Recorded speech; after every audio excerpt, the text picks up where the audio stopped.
Ready for another one? This is going to be the second of Unit 4 and its name is Review of Conditional Forms. You know, we have got 4 of those and we have already learned all of them and we have made one more revision. This is going to be the second short revision of those and I hope it will be much clearer for you. You know, normally we have got 4, 0, first, second and third, but in some grammar books it is supposed to be 3, like first conditional includes 0 and first. But in our book, it's the same that I know. Okay, you know, 4 of those, 0 again. So we'll learn them like this way. Let's start. First of all, we're going to look at the picture in our book. As you see here, there are 2 guys. Let's make some guesses or comments on it. Who are they? They look like, yeah, they are relatives, or I don't know. Yeah, okay, a boy and an elder man, they're talking. And what do you think they are? Younger one looks like he is in his 20s, maybe, you know, teens maybe, okay, but the other one is like 50, maybe around 50. Okay, what is their relationship? Elder one could be younger one's father or grandfather, maybe uncle, okay, teacher, or just advisor. Okay, we don't know, right? Let me tell you who they are. Uncle and nephew, and Tom is getting advice from his uncle. So as we can understand, younger one is Tom. I'd like you to listen to the conversation and answer this question. What advice does Tom's uncle give him? Let's listen. Unit 4, page 49. Grammar. Exercise A. Do you think I should take a year off before going to university? I think that if people take a year off, they're more mature when they start university and they get more out of it. What do you think? That's a good question. If I had taken a year off, I would have travelled around the world. I think it can be a very good idea if you plan it properly and do something useful with it.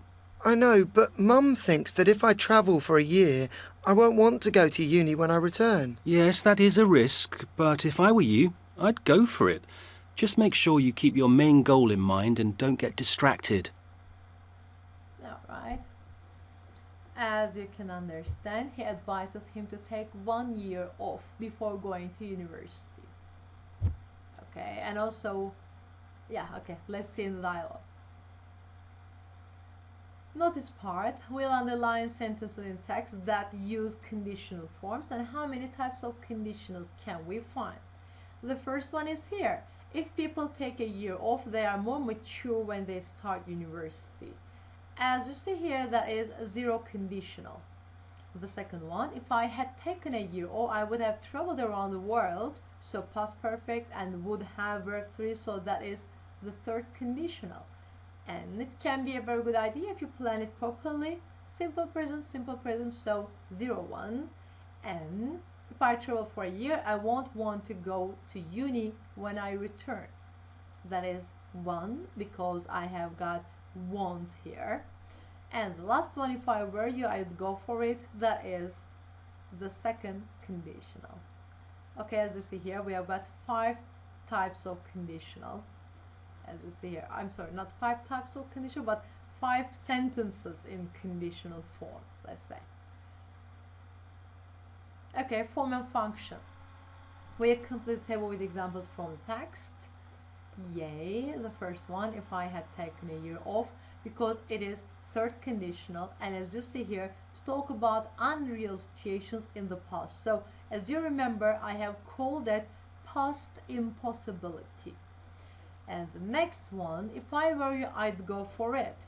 Second conditional, to talk about things the speaker feels are unreal or unlikely in the present or future, but mostly present, current time, okay? So present impossibility, we call that. And if I travel for a year, I won't want to go to university. First conditional, to talk about things that the speaker thinks are likely to possible in the future. I'm sorry, likely or possible in the future. So future possibility. And the last one, if people take a year off, they are more mature, or it can be a very good idea if you plan it properly. As you can see here, present simple and present simple, but that example is not so good here if we are talking about present simple for both clauses. I don't know why the book made it, but you know the rule, you know how to use it, so it's okay. Let's go on. By the way, for the conditional, we can say that we use it to talk about things that are generally true. Yay, it is right. If you had said you were ill, I would have called the doctor, or if you would have said you were ill, I had called the doctor. No way. We use with if part every time past perfect, and would, could, might, have, and verb 3 with main clause. So this is third conditional, and the first one is right. Alright, that's all. Now it's your turn to do your assignment and upload it to me. See you tomorrow to do a lot of exercises in classroom. Bye.